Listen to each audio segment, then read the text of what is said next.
Now that you've learned about the four horsemen, you have a good sense of what biomarkers are and some of the nuances between them. And hopefully you've even had a chance to do a couple of tests at home. Let's go a little deeper into this and figure out how to put all of this knowledge into action.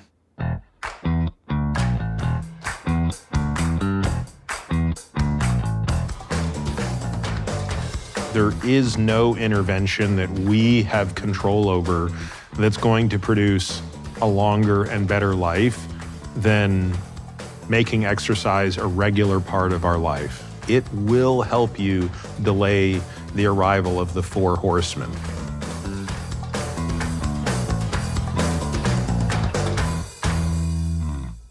But I think there's a more emotional argument here, which is to kind of imagine the last decade of your life. That's something I call the marginal decade. When I talk to patients about this idea of the marginal decade, I don't like to rush the discussion. In fact, it's usually a series of discussions because I think you almost have to plant the seed with somebody and let them think about it for a while. We actually want people to identify 10 very specific things that are going to matter most to them as it pertains to their physical body in the final decade of life. This is what I call the centenarian decathlon.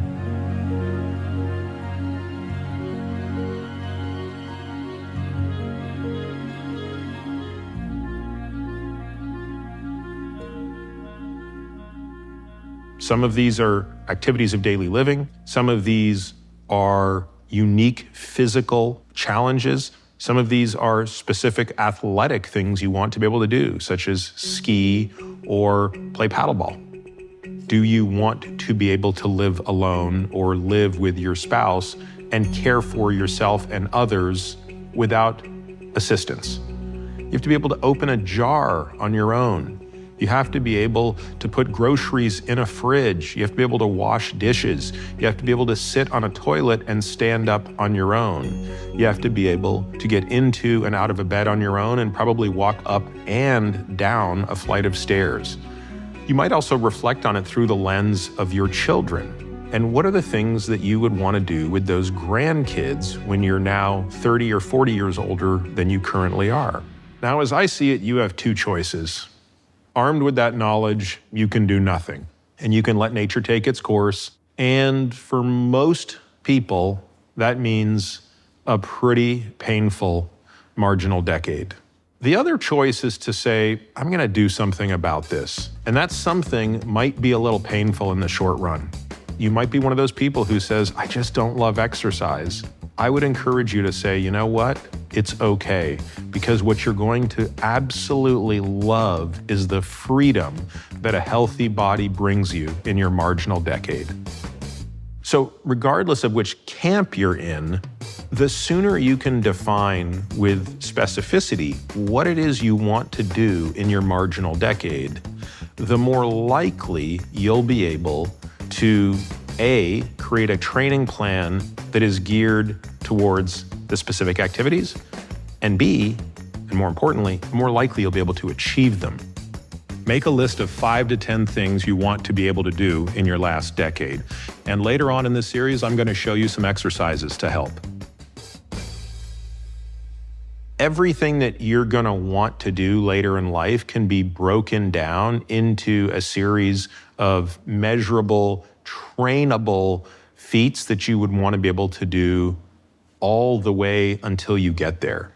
In this part of the series, we'll cover more closely exercise, nutrition, sleep, pharmacology, and emotional health.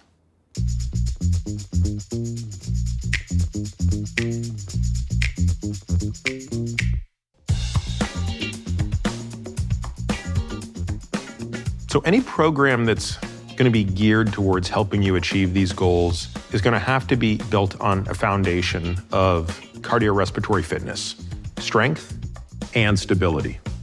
And even within that branch of cardiorespiratory fitness, we really think of there being two parts, an aerobic base and an aerobic peak. Both aerobic efficiency and VO2 max are really important parts of training the cardiorespiratory system. VO2 max is the maximum aerobic capacity of the heart as determined by the maximum oxygen uptake. The VO2 max is a very interesting physiologic test. Now, to understand it, you have to understand what ventilation of oxygen, or VO2, means in the first place. As I sit here right now, the only reason I'm alive is because I am able to consume oxygen and deliver it to all the organs in my body. And you can imagine that if I were to go for a slow jog, I would need to consume more oxygen because my muscles would be doing more than they're doing at the moment. And ultimately, if I were to run about as fast as I could, you would see an even greater degree of oxygen consumption. But at some point, the amount of oxygen that my muscles would be able to consume, based largely on how much oxygen my heart and lungs were able to deliver, would hit a plateau or a maximum. And that maximum level is known as your VO2 max.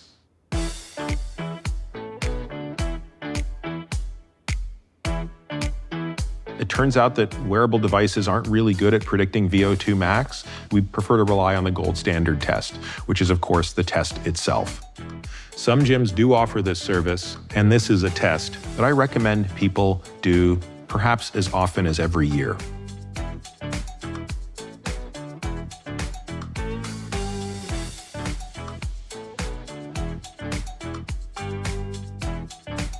The good news is, even if you don't have access to a facility to do a VO2 max test, there are tests that you can do yourself to approximate it. Now, one such test is called the Cooper test, where you go to a high school track and you run as fast and hard as you can for 12 minutes. And the distance you cover gets plugged into a formula, and that formula will tell you a very good estimate of your VO2 max. Refer to the class guide for the formula to calculate your VO2 max based on your Cooper test result. If you want to know how your VO2 max stacks up across the population, there are tables you can look at, and these tables will show by sex and by decade what percentile you're at.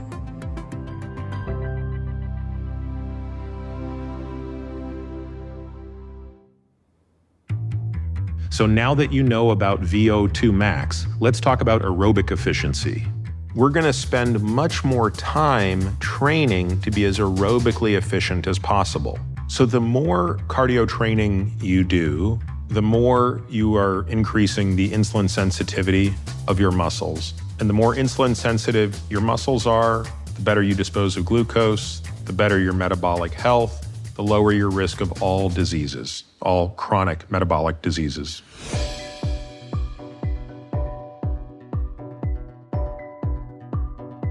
There really is not an or here between cardio and resistance training. It's an and. We must do both of these. And everybody is going to have one that they like a little bit more than the other. But these have to both be taken together. Have you ever met a person in the final years of their life who said, "I wish I had less strength"? I'm still waiting to meet that person. It's very difficult to build muscle and strength without resistance, and sometimes that resistance can be gravity, so a pull-up or a push-up can be very effective. But for the most part, you need more than your body weight to generate a sufficient enough training stimulus to either produce growth or at least maintenance of muscle mass, and to increase strength, which is the thing we care even more about.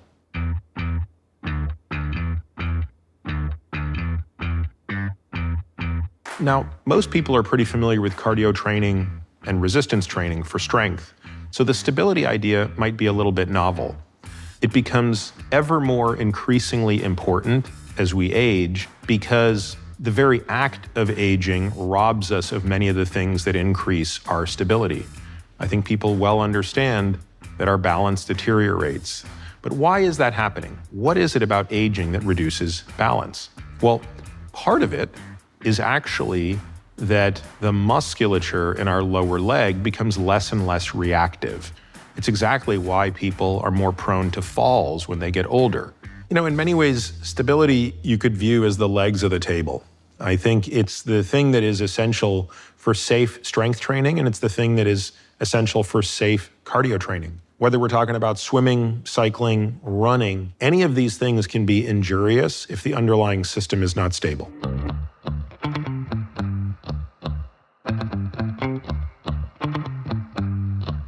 So here are some tests that you can do at home right now as a way to gauge the baseline of your strength, stability, and cardio performance. When it comes to cardio, we're going to talk about Zone 2 and VO2 max training. An individual is probably at the ceiling of their Zone 2 when they are doing steady-state aerobic activity, and they are just at the cusp of finding it uncomfortable to speak in full sentences. So I will say to somebody, if you're exercising on a treadmill, on a bike, something like that, and you can talk in complete sentences to the person you're next to, and it's not really that distressed, you're probably in Zone 1. Conversely, if you're doing the same thing and you're having a really hard time getting a complete sentence out, you're probably in Zone 3 or higher. You pick a modality that's going to work for you, whether it's riding a bike or walking on an inclined treadmill, and you start to monitor where you're at, how many watts you're able to put out on a bike, or how fast or at what incline you're able to walk on the treadmill while meeting that threshold of Zone 2.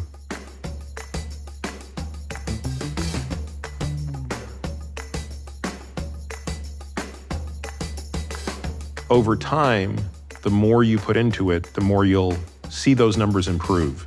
The good news is you don't need to spend 10 hours a week doing this, but you do probably need to spend a few hours a week doing this. So at the other end of the spectrum, you still have to make time each week to train at higher intensities than what you're going to do in Zone 2. As a general rule, you only need to spend about 20% of your total cardio training time at this higher intensity level. What does that look like? VO2 max is optimized by intervals that are somewhere between 3 and 8 minute long intervals with a 1-to-1 ratio of work to recovery. So a very common place that I'll start people is at 4-minute intervals. So that again means I want you to be able to sustain an effort for 4 minutes. You will then have 4 minutes to recover before doing it again. And I'd like to see at least 4 of those intervals. And as you get fitter, you'll do 5, you'll do 6. In summation, Zone 2 training builds your aerobic base. It's closely tied to better metabolic health, mitochondrial function, and insulin sensitivity. Think of it like engine efficiency. Training at a steady, low intensity helps you use fat for fuel and improves cardiovascular endurance. Zone 2 also allows you to accumulate a high amount of training volume without breaking down. It's gentle on the joints and nervous system, making it ideal for consistent progress while minimizing overtraining or injury risk. VO2 max training builds your aerobic peak. It raises your heart and lungs' maximum capacity to deliver and use oxygen. Think of it like engine horsepower. Training at higher intensities boosts your top-end power, speed, and overall aerobic ceiling.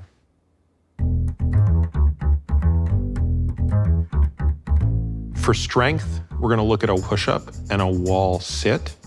A push-up is a great measure of upper body strength. Of course, it's not a complete measure. It only measures sort of the pushing capacity, but it is a measure of strength in your pecs, your deltoids, and your triceps.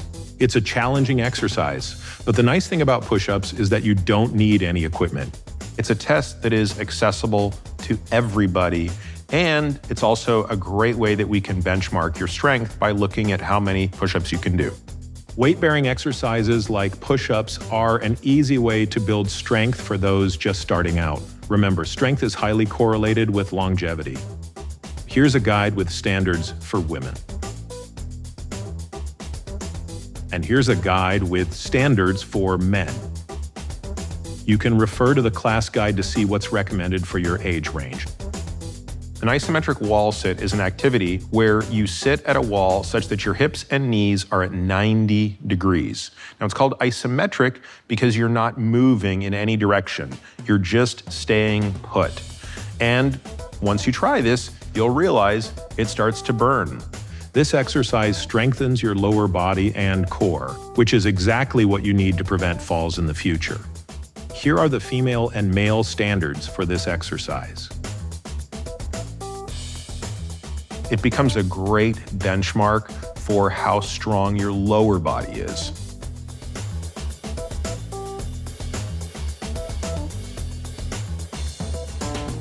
For stability, we're going to look at a step up and a 1 foot eyes closed balance test. So a box step up is a great exercise because on the way up and on the way down, you're doing something kind of different. And it actually is both a test of strength and stability. Here are the male and female standards for a box step up. This is relevant if you want to be able to walk upstairs and, more importantly, downstairs. Remember, more people are going to be injured when they're aging by falling down a step that they miss rather than falling up a step. Now, for the balance test, there are 2 things that we can do out of the gate to just make balance more difficult, that we can do to challenge ourselves. The first is limit ourselves to 1 foot over 2, and the second is to remove all visual cues by closing eyes. So by experimenting with how to manipulate these 2 variables, which is 1 versus 2 feet and eyes open versus eyes closed, you're going to very quickly be able to find out where you lie on this spectrum of balance and what you need to do to improve it. And here's a guide to standards for this.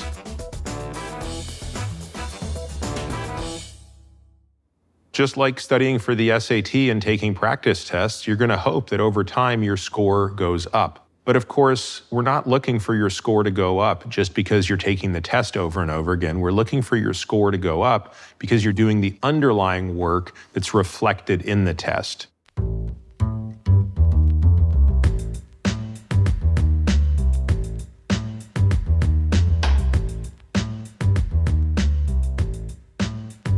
So now you understand why exercise is so important, and you have a sense of where you're at in the key areas of fitness, which pillars you might be good at, which need work. So the question is, how do you go about building a training routine to improve? We'll get into exactly that in part 3. For now, let's move on to nutrition.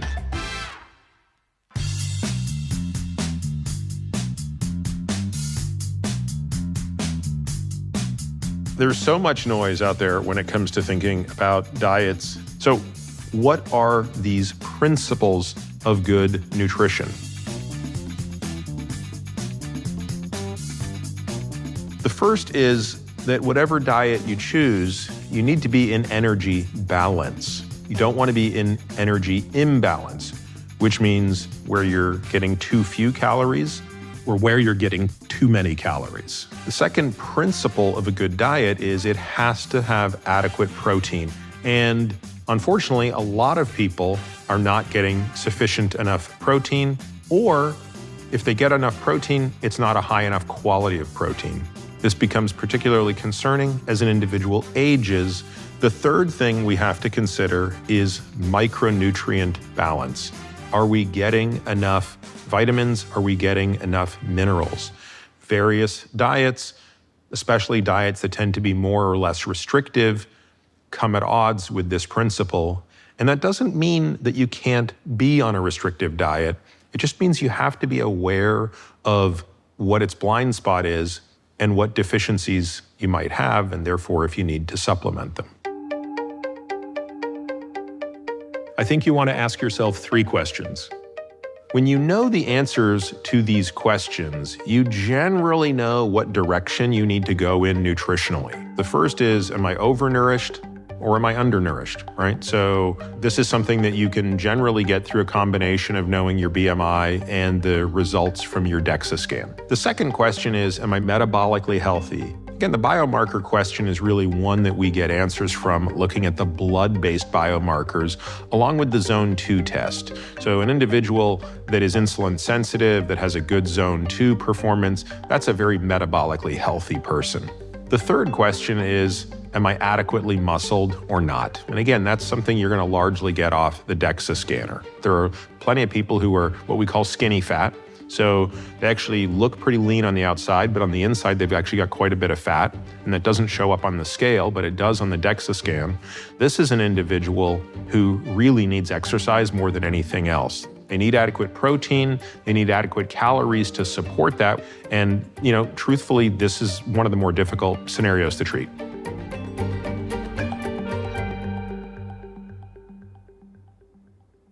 We want to be eating somewhere between 1.6 and 2 grams of protein per kilogram of ideal body weight. So an individual who's getting 1.6 grams of protein per kilo of body weight might still only amount to 15, at most 20% of their calories coming from protein. So somewhere between 75 to 85% of their total calories are still going to come in the form of fat and carbohydrate. So for some people, that's going to be a diet that's relatively high in fat and low in carbohydrates.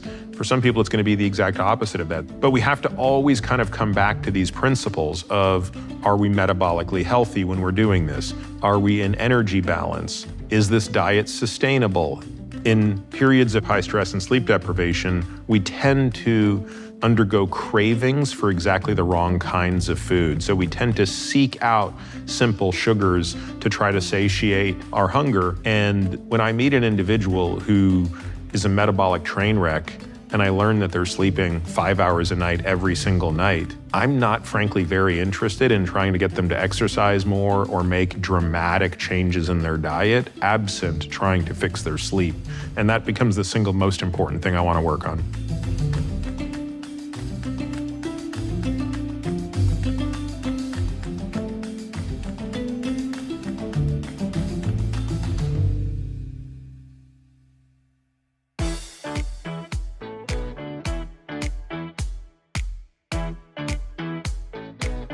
Helping people address poor sleep is actually something that over the past few years has given me ever-increasing joy. I've come to realize virtually everyone, despite what their personal narrative is around how bad their sleep is, can be helped, and that most of the help is actually achievable through behavioral modification.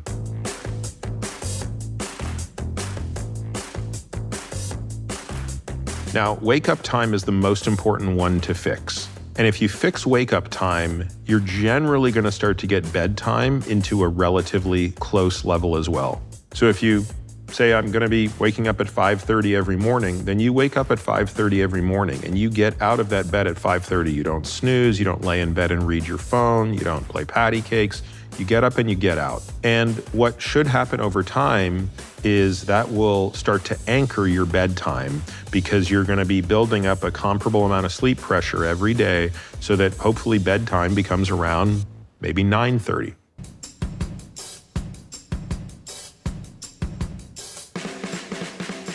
Which leads to the second point, which is I really want people to make approximately 8 hours to be in bed per night.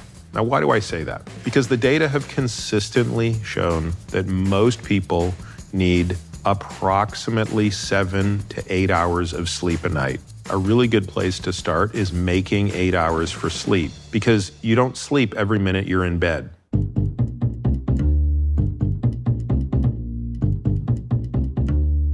That gets to the third thing that I recommend, which is the room must be dark and it must be cool. What we really want to avoid in our room is any artificial light.